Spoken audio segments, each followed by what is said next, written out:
Welcome to Corporate Baggage, where we will help you unpack, repack, and lighten the load. We're your hosts, Whitney Siders and Catie Campbell. For nearly 40 years, we've been coaches, consultants, and leaders inside organizations and supporting global enterprises and Fortune 500 companies to help make those organizations strong and healthy. If there's a hot topic in the workplace, you better believe we'll be unpacking it here. Topics like return to office, performance reviews, compensation. Nothing is off limits. Like, subscribe, follow us, and drop your baggage in the comments so we can unpack it together and lighten the load. The only thing that should be in your bag is your paycheck. On this week's episode, we have a big bag to unpack. Return to office. So many layers to this one, so many things to pull out. Catie, what do we got? I think we need to dig in around ethics, because one of the biggest things that we are seeing all over the media right now are the number of companies that are coming back to this idea of return to office. So for us as coaches and consultants, we've lived in and out of offices for years. So it's not an odd thing to be on the road and not sitting at the same desk 5 days a week, 8-10 hours a day. But for many people during the pandemic, they went home and they started working out of their office. And that was great for a lot of companies because they allowed them to keep profits coming in. And the best part was a lot of companies said, hey, we can do this work from home kind of thing. And they would hire people specifically to work from home, remote jobs. It's been the buzz now for the last 4 years. And I think the crazy thing that we're seeing in the news right now is all these companies who are saying, nope, you have to come back and work in an office 5 days a week. The crazy thing to me is that we're still talking about this so many years later. It hasn't been solved, right? I don't think it will ever be solved. And I think the big reason around that is because work has morphed and corporations and leaders aren't keeping up with it. But the problem we have today is that what employees were promised, so if we take the perspective of the employee, what they were promised maybe when they were hired or as even things evolved isn't true to what they're being asked of today. And that's throwing a wrench into everything that they know. It's almost like at the very top, especially the top of HR, they decided that this was a whole situation around the physical place where people worked, as opposed to the impact that it was going to have on people's lives when you asked them to work from home. And for a lot of people, that was extraordinarily disruptive, but we did a lot of extraordinarily disruptive things during the pandemic because you had to do it, or that was the only way things could get done. Now there is flexibility to choose, and people decided overwhelmingly that they liked the idea of not having to commute a couple of hours a day, and they could sit in the comfort of their own home, in their chair, around their pets, and work. But now the game seems to be changing again, that we need to somehow bring people back into the office and have them work there because it's somehow better for productivity. It's somehow better for visibility. And I don't think employees are buying it at all.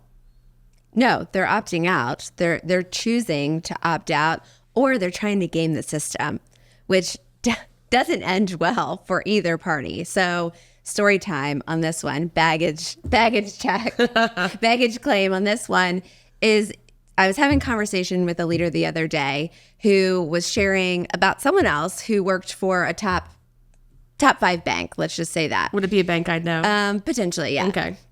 And they were full, like you said, full back in office 5 days a week in a major metropolitan city, right?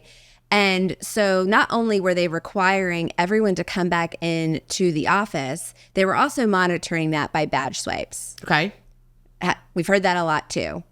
Monitor by badge swipes, monitor by activity on your computer, logins, things like that. So this company was monitoring by badge swipes into the building.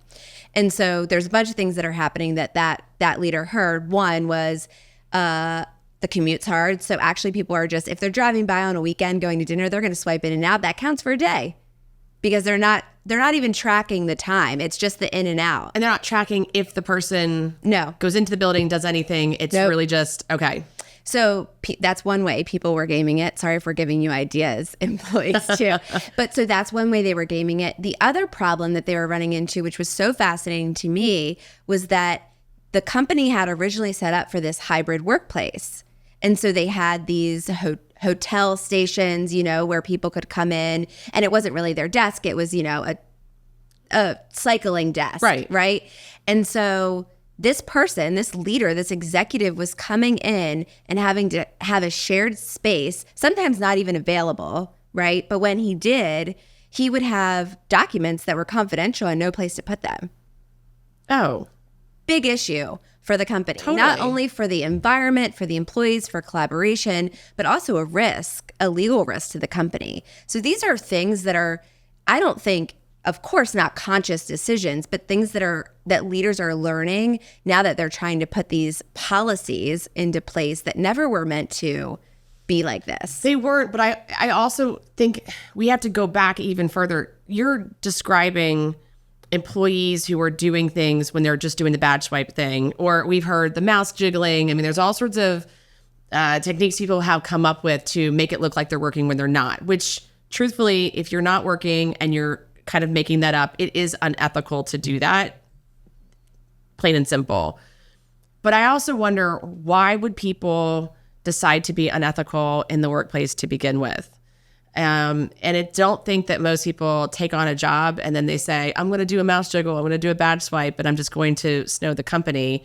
It comes from someplace else. And so I look at this from the first sort of ethics violation, I would say, that exists is from at the very top corporate level, when they're making the decision to force people to return to office after they've either hired them under a different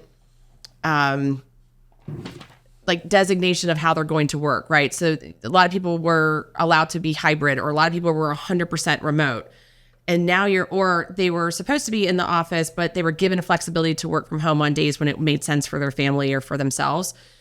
Now, when these companies are demanding, because that's what it is, they're demanding that you have to be in the office for specific sets of times or on specific days, you're violating the contract that you initiated with the employees. So if you decide that you want to work for a company, one of the factors is, what's my work environment going to be like? And so if hybrid or remote work really worked for you, and that's why you decided to apply and accepted the offer, now when the companies are coming back and saying, nope, that's not what the offer is anymore. And oh, by the way, if you don't comply with this, we've heard all sorts of things that companies are threatening.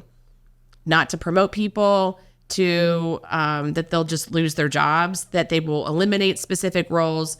And there's a whole lot of other things, different rabbit holes we can go down around that. But I think this unethical behavior of just doing these random badge swipes really comes from that corporate decision to really change people's work environment.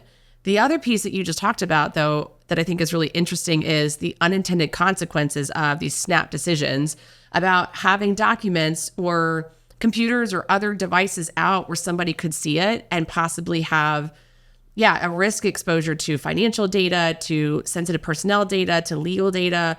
I don't know why any company would want to do that, but I also don't think that people who are making these decisions are thinking about, gosh, if we made people go and sit in a hotel space in our office, that's not going to cause any problems. They're not thinking about what kinds of ethic violations could come of just not giving somebody four walls, whether it's at their home, it's wherever they want to work, or if it's in an office space.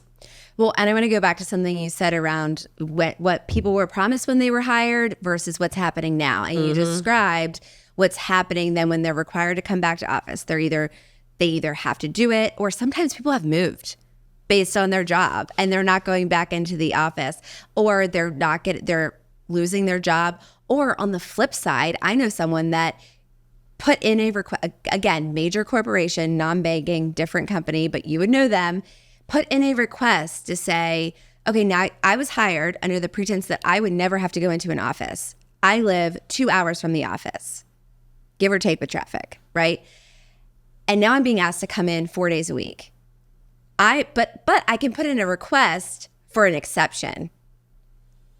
That exception was approved. Now, what does that do to the morale? What does that do to the fellow employees, to my peers?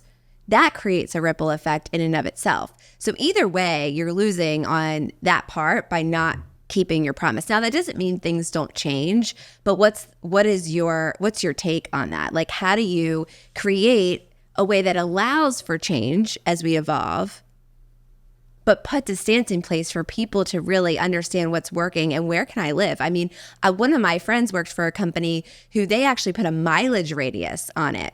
I've seen that too. 40 miles. And he had a friend that moved 39.5 miles. And guess what? That person had to commute into the office, but he did it because he was 42 miles. That's and insane. So then you get into the fairness, the lack of fairness that exists, and that creates so much ripple for the team. So if you remember, we worked for a client years ago who was really curious about, once they did that whole work from home, flexible work, what their employee experience was like. So we took this Fortune 500 company. I know you know who I'm talking about. This Fortune 500 company, they asked us to do a survey. So we did a full census survey. So we've got tens of thousands of data points now of people telling us what their experience is. And far and away, 80% or higher said that they appreciated the flexibility, being able to have more time focused on work when they needed to be focused on work, and less time commuting, because this is, again, large metropolitan area and large metro areas across the country. So far and away, 80% or higher said, yes, we love this. This is exactly what we need. And do you remember what they did? They had all this data that said their employees loved it. Their experience was great. They were more committed to the company. They felt like they finally had some agency in their work-life balance. And what the company decided to do was, We don't care. We don't care. We don't care. We're actually, our managers are having a hard time monitoring what people are doing at home, even though they were making money, they were productive, and you could prove it through KPIs and everything else. They were having a hard time understanding how to manage in that environment. And so it was just easier to say, we don't care that you love working from home. We're going to bring you back. And so they forced everybody back into the office. And if you remember, they started doing that in 2022, and it was incremental. So it was first like, well, just come in like 1 or 2 days a week. And then it was, well, the salespeople, they have to be here at least 4 days a week, if not 5, even though most of those salespeople did not sit in the office all day long because they were out making sales calls. They were doing their job. So a lot of this decision-making it flies in the face of the data that's there, but the really smart companies would look at that data and say, okay, if we have 80% or higher engagement, then why would we try and upend that? Why wouldn't we say to the smaller group of leaders and managers, how do we make sure that we're keeping these people focused and engaged, give them all the tools that they need? Because if they're making money and they're productive, why would you change that? Why would you change that? You wouldn't. And you wouldn't change that if the motive behind it was the people. And I think that's what we run into more and more is we're not putting leaders aren't necessary, and not all leaders. No, right? No, not all leaders. We have some leaders who are still struggling to not just understand the perspective of the employee, but how to actually mobilize that perspective. So I can collect the perspective, but is that, like you described the survey, is that a check the box to say, I heard you, but if you're... And I don't care. Right. So if you're going to ask your people something, you have to be able to do something about it. And you have to be able to meet them where they are in some way. Yeah, but okay, I think there's a distinction there. So you keep saying that they have to be able to do something. They can do something about it. Anytime, They really. have the full autonomy, the people at the top of the company, to do whatever they want. And so my problem with this is that the ethical behavior starts at the top. And if people are making decisions not based on people, what are they making the decisions on? I mean, what have we heard? Money, real estate. That's one of the biggest ones. There is some risk, and I appreciate this one around like cybersecurity, data security, privacy, all that kind of stuff. In regulated industries we've worked with, that is a very big thing. Absolutely. So there are reasons why you'd make those decisions, but people tend to be towards the bottom of the list because they can just go get more people, which is the mentality. When you're sitting as the employee, or even just like the middle manager, or even if you're just not at the top of the C-suite, but you're somewhere in a leadership role, you don't have the ability to really push back against that. You're one of the people that they're just thinking, we could replace you. Yeah. Well, and that really makes me think of the point we've talked about. We were talking about this earlier about talent. Mm-hmm. And, Yes. Okay. So if decisions are driven by money and real estate, and these corporations are bringing their people back into office with no remote status offered, that is limiting the talent pool that has now expanded tremendously globally. Really. That's right. And so you're saying, I'm putting my stake in the ground in that, if I'm an international company, there are other locations, sure. But if I'm not, if I'm a small to mid-sized company, or even a multi-million-dollar company that doesn't have other locations across the US or globally, then I am limiting my talent pool. And in a time where there is an extreme war for talent, I think you'd agree with that. Oh, yeah. That is shooting yourself in the foot. Why would you do that? I'm so curious. I don't know. And then when I think about this really from a global macro ethics perspective, if I'm sitting outside these organizations, so there's one in particular that you and I have talked about, very large retailer. Okay. Globally. Okay. Got it. And they are one of the ones that's leading the charge right now about return to office, and they're penalizing people with no promotions, or we're going to potentially terminate you or eliminate your role if you don't come back. I buy things from that company. So when I look at this from an through an ethics lens, I'm looking at, well, if they're going to do this to their employees who they say they value and they're their most important resource, what do they really think about me? If they're going to jerk people around and they're going to change the rules of the game midstream, what are they going to do to me as a customer? They're going to jerk me around and change the rules of the game midstream, which, by the way, this company at the same time, they are slow playing this new policy that they're implementing that does impact. It's a consumer goods company. So they're going to impact the way that we purchase things, return things, all sorts of stuff. And they're hoping that we're not paying attention to that. The Trojan horses, we're doing return to office, and we're leading the charge in the tech community and the, that kind of community. Mm-hmm. And it's really, that makes me pause a little bit to say, if you're going to treat your employees that way and do things that have the perception of being unethical, I'm pretty sure that means there's other unethical business practices that are happening within your company that would impact me as the consumer. Yeah, and I think consumers now, today, are starting to pay attention to that more and more, because there is choice, not in all industries, unfortunately, but we're paying for convenience sometimes for those larger organizations. But when I don't need that 24-hour turnaround, right, I'm going to go to that local business. I'm going to make the choice to go somewhere else, because I know that what they're doing with their employees isn't something that I would stand behind or doesn't align with my values. And just like 5, 10, 20 years ago, now employees made the choice to go work for companies that aligned with their values. I think that has changed slightly, more for another episode. Sure. But I think where that has shifted is into consumers choosing brands that align with their values. I think the one piece we haven't talked about is just talent acquisition more generally. You mentioned that it's a difficult talent market right now, and it is for almost every industry in very unique ways. But I think sometimes what companies are really missing the boat on is prospective employers are always watching. So you might have an idea of someplace you'd like to work. So maybe you're in the tech industry and you're like, I'd still love to work for Google or Facebook or Meta.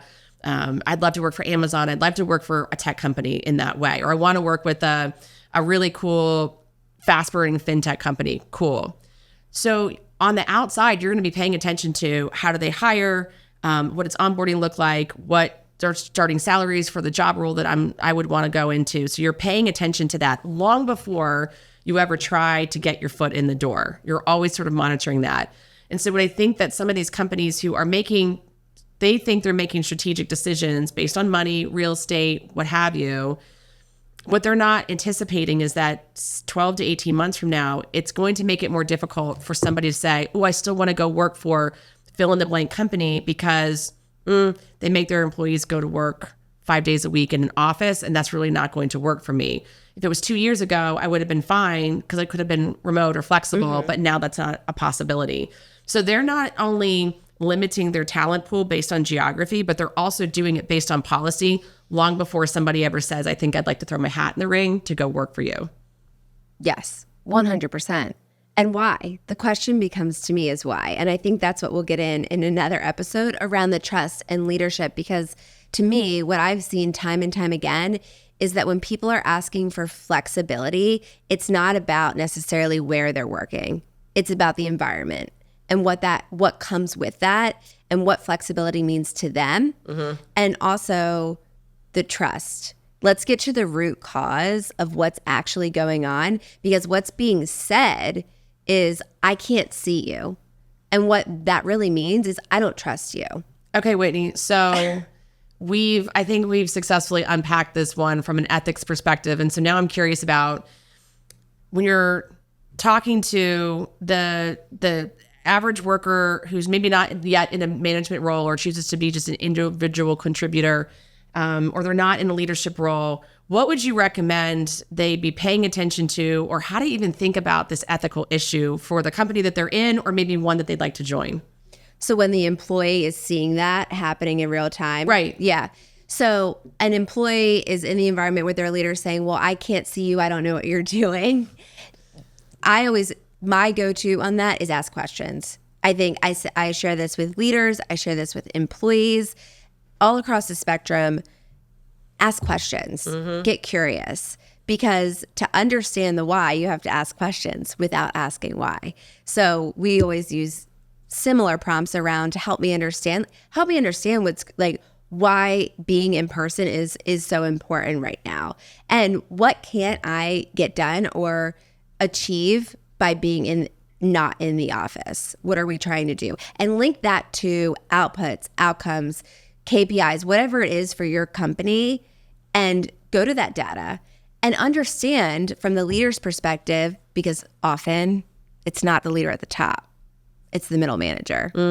It's the hardest position, middle manager, shout out to you, the hardest position in the world, because you are not only managing up, down, sideways, you're trying to inspire and lead people to follow you, right? So it might not be on that middle manager to make the decision, but can they have influence? Yes. And is it their responsibility to help bring you along? Also, yes. It is. That is the toughest position in any organization, any industry, like full stop. I think it's their responsibility to be asking the really hard questions and be getting as much data, information, policies that they can, understanding it to help the workforce really integrate that too. They are usually the holders of that information in terms of not the ones writing the policy, but they're the ones that help it make sense. And it's critical that they spend time really understanding this issue from all different angles. They're not the ones who can solve it, but they're really the conduit of information from the top. Yeah. I mean, this is the trust factor that is, it's the big hairy thing that really needs to be unpacked. Hopefully there's nothing hairy in your baggage, but if it was, it would be this one, is the trust piece. And when we keep, I can't tell you how many times I've heard this, I need, even from some of the really amazing leaders I've worked with, which is, I just don't understand why they can't be in the office. The morale's down. The culture doesn't exist anymore. No, the culture exists. You have culture whether you like it or not. Is it what you want it to be? That doesn't require people being in the office. Now, don't get me wrong. There are certain things that are easier, have more energy around when you're able to do that in an office. But you're coming together for a specific purpose versus always being in the office 24/7, like 9 to 5, whatever it is, every single day. Right. That doesn't make sense anymore. It doesn't. And when we look at this, and just to kind of cap this conversation, when we look at this from the very top leadership, they need to be evaluating all of their decisions and choices, not just from, is this what's best for the company, but how employees might react to the news or the new policy or the way that they need to work, and what behavior might spawn from that. So the people that they thought 6 to 8 months ago were like the most amazing humans that worked in their company now are the people jiggling their mouse or doing random badge swipes just to pretend like they're going to work. They weren't unethical people before. So this is really this is a roll down from a decision you made based on something that had probably nothing to do with people, but it's impacting the people the most. Yep. So we have a couple violations of ethics. Let's repack this. That's right. For our listeners. So number one, the violation around how they were hired. So you were hired for this, you were hired in this environment. Now we're taking that back. And what does that create? Violation number 2 is on the company themselves in terms of limiting their own talent pool. And then third, I think, is the trust piece, which we have to unpack a little bit more.